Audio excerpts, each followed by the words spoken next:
All right, what we're going to do here is have a look at a hamstring muscle energy technique, and we're going to do this one in a slightly different position.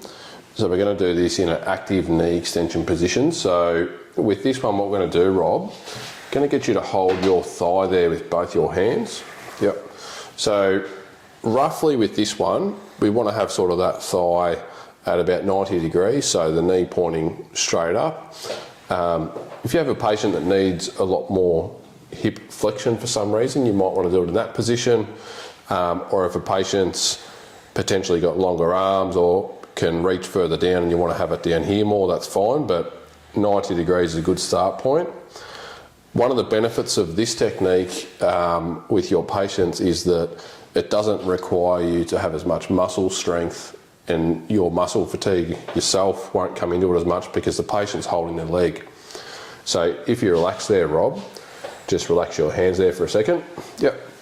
If we're like this with a muscle energy technique and you've got a really big muscly patient or a patient with a really heavy leg, you might find fatigue becomes an issue. So if we can get the patient to do some of that work, it can be a way to offload your body a little bit if you've got a big day in the clinic.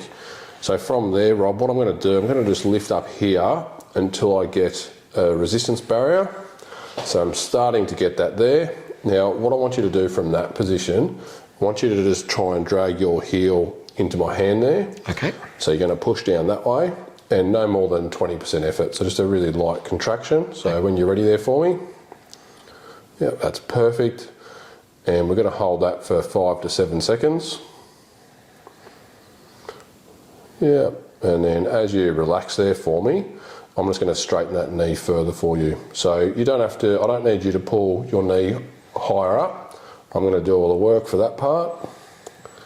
So again, coming up into that R1 barrier, and again, getting you to push down there for me, no more than 20% effort. Okay.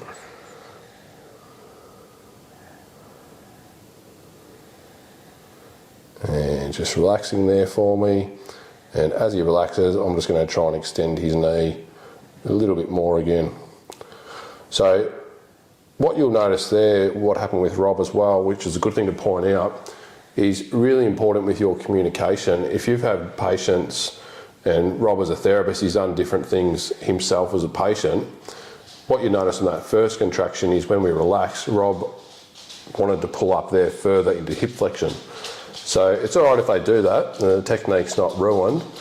You just need to then redirect your patient so you've got more clear instructions. So for Rob there, all he's going to do is just hold, and then I'm going to do all the work on the relaxation part and try and get more knee extension. So it's a really nice technique, that one, if you're not quite getting the results on your straight leg raise version.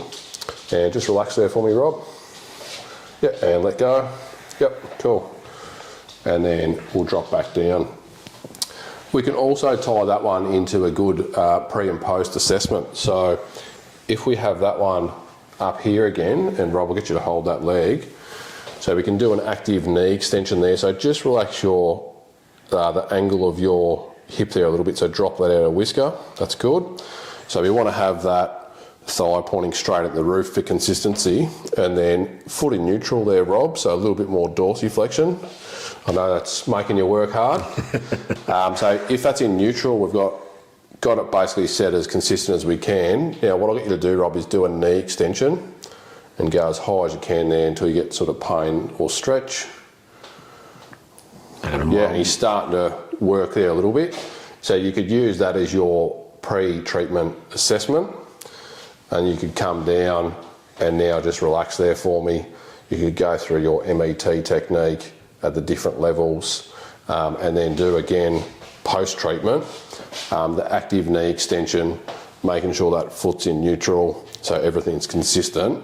We could do that one as a post-treatment assessment to see if your treatment intervention has been beneficial or not. Cool, and then we'll just let that go, Rob. Let go there for me, yep, that's it.